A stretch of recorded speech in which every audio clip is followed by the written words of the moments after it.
I just came back from my spring walk, and it's so delight to see the sun and the breeze and the snow have melted, and another cycle of life comes in. And I was observing that there are plants that are more advanced than other ones, and they are already with little flowers, and they are almost in full bloom.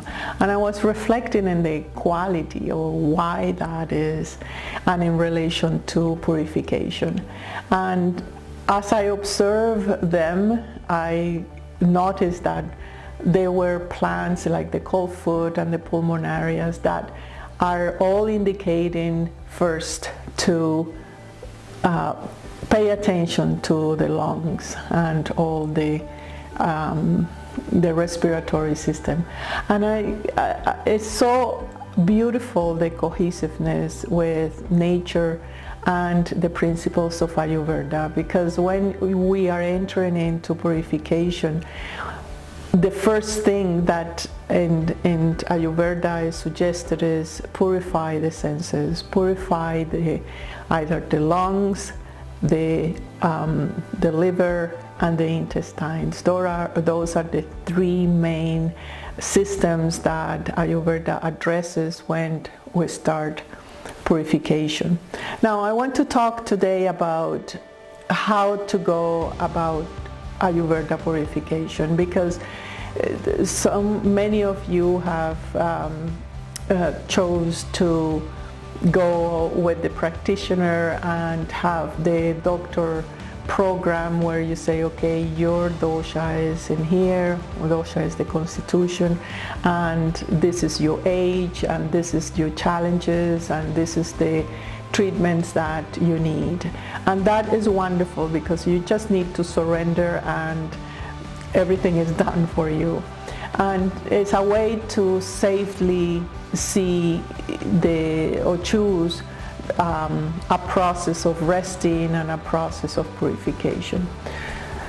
Others of you have decided to do the purification at home, and I want to lay out a little bit about how to go about it, because sometimes we do the purifications without really understanding what is it that we are addressing. We do purifications with no consciousness. So conscious purification first start with the most outer part of you. Is a natural impulse to say, oh, I need to do a spring cleaning. So you start sorting things out in your environment and throwing things, cleaning. And that is profound. That is a very important aspect of the purification, because as you know, the outer part of you, is the projected belief systems that are in fluctuation, and they are around you, giving you the feedback where you are, how you are, and what is it you like and what is it you don't. So reshaping your environment, refreshing your environment is the first step that announces somehow to the body that, oh, something is changing, something is being restructured and clean. And then go with the more near aspect of you, and is the organ of the skin. And in the skin you can do the skin purification, where you are making herbal paste, and combine it either with yogurt or cream or just by themselves, and rubbing it and using it a kind of a soap. There are different formulas for each dosha, and I have that in the description, so you can visit my website and see exactly what are the type of herbs that are more convenient for you and depending on your dosha. But it's a very simple thing. It's in ancient times they used to do with clay and herbs and spices, and in a series of days.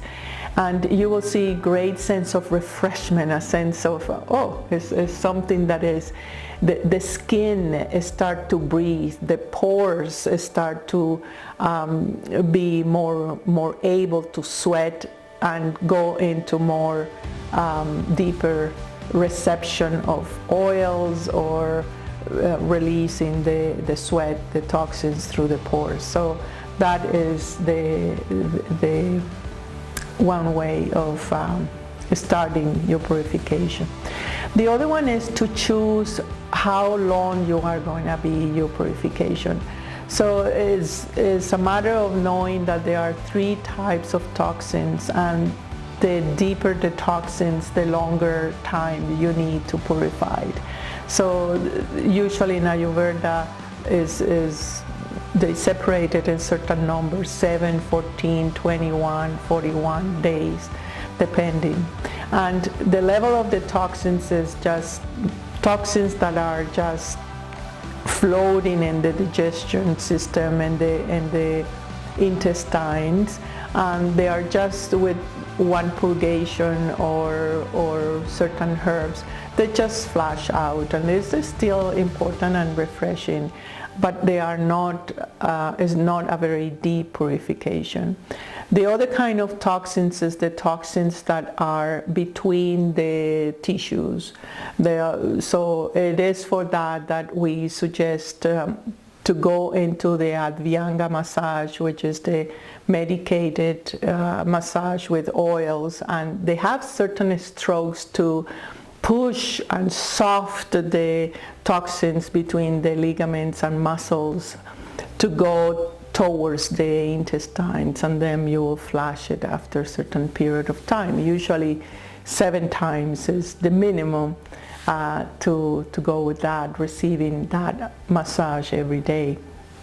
And then there is the toxins that are inside the tissues and the cells, and that require a longer procedure and treatments and supervision of the doctor to follow how you are reacting, and really is life-changing. It's you are purifying not only the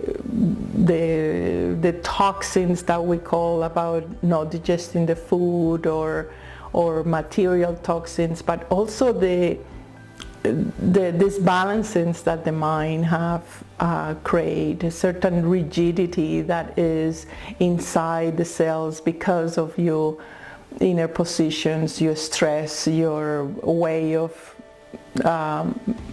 perceiving yourself that is not loving and balanced. So with that, then you have to choose how long you're going to do your purification. So if you are intended to do just the light purification, just change your diet for 7 days, oleate your body with medicated oils at home.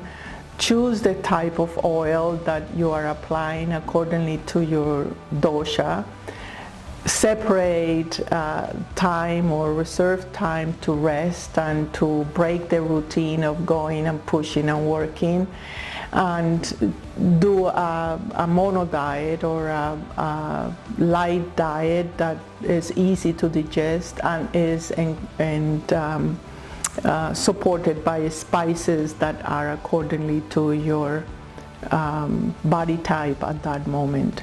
And all that information, you can find it in my website. And the other thing you can do is start with the senses. The senses are very easy to purify at home. You have the nasya treatment, which is the first one that you should incorporate in terms of treatment, which is purifying the application of oils in the nostrils and in the nose, and evacuating all the mucus from the lungs and the respiratory system. Then you can purify your ears. Also, there is a procedure you can do at home, and it's very simple. you can find all the details, the different kind of oils, how often to do it, and the different depths that you can do at home.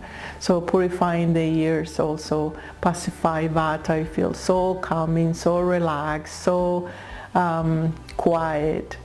And then the eyes, you can also use tree-flower wash and clean the eyes and so on. And I suggest just at least have one Advyanga and one Shirodhara, which is just start nourishing the body, because it's not only trying to get things out of your body, but also after your purification you want to nourish your body. And the beauty of Ayurveda is that you are nourishing and also you are purifying with the treatment. So either in a small scale or in a big scale, you have to enter your purification week with consciousness, because if you have the intention that, okay, I am going to purify a habit that I have, or I have to purify that stubbornness or any impatientness or anything, that is really very much directed to a dosha, meaning one of the 5 elements. You are going to address one of the 5 elements and its qualities. And if you're conscious of it, your purification is much more directed and guided and deep. So it's a matter of seeing that your purification is maintenance, and it happens twice a year, in the spring and in the fall, and it can and is part of the spiritual thirst of wanting to have a frequency that is free from the mind chatting, from the rigidity. Purification is the sister of yoga. Ayurveda and yoga, they have a wonderful marriage to support and uplift you. And when you add your own awareness, when you add your own depths, it's just the magic formula for you to be receptive, sensible, centered, clean, pure, and mostly just happy to give you that inner embracement that Ayurveda, yoga, and your commitment can do for you.